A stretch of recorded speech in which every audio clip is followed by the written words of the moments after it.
What's up, guys? This is Rex with TorchPrep, back at it again with some more math videos. This time I'm in test 2, problem number 12. So go ahead, open up that red ACT test booklet that we've given you.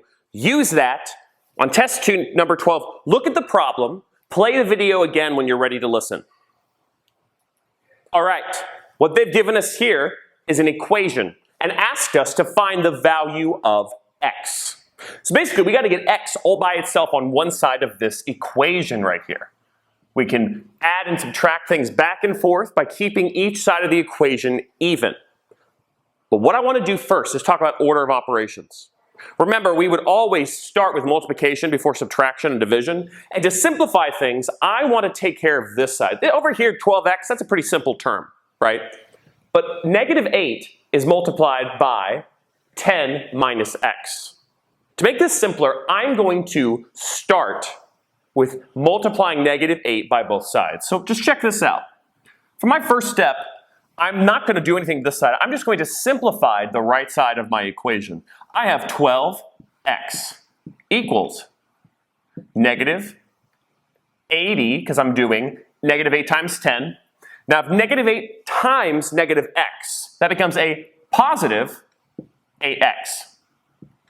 Great. All these terms are incredibly simple. There's no multiplication left to do. Everything either has an x with it or it has no variable attached. I want to put all the x's on one side. I'm going to get this negative 8 and put it over here with the 12. And the way I'm going to do that is I'm going to subtract negative 8 from this side and from this side. Negative 8 subtracted on both sides. My answer becomes 12x minus 8x becomes 4x. And over here, 8x minus negative 8x. I mean, minus x, 8x, okay, not negative 8x, that'd be adding. Subtracting them, that becomes 0. So all we're left on this side of the equation is the negative 80.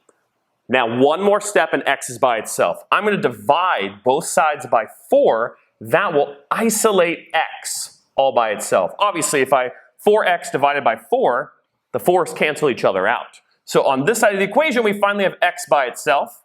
And we take negative 80 divided by 4, we're going to keep the negative, and we know that 80 divided by 4 would be 20. So we have a negative 20.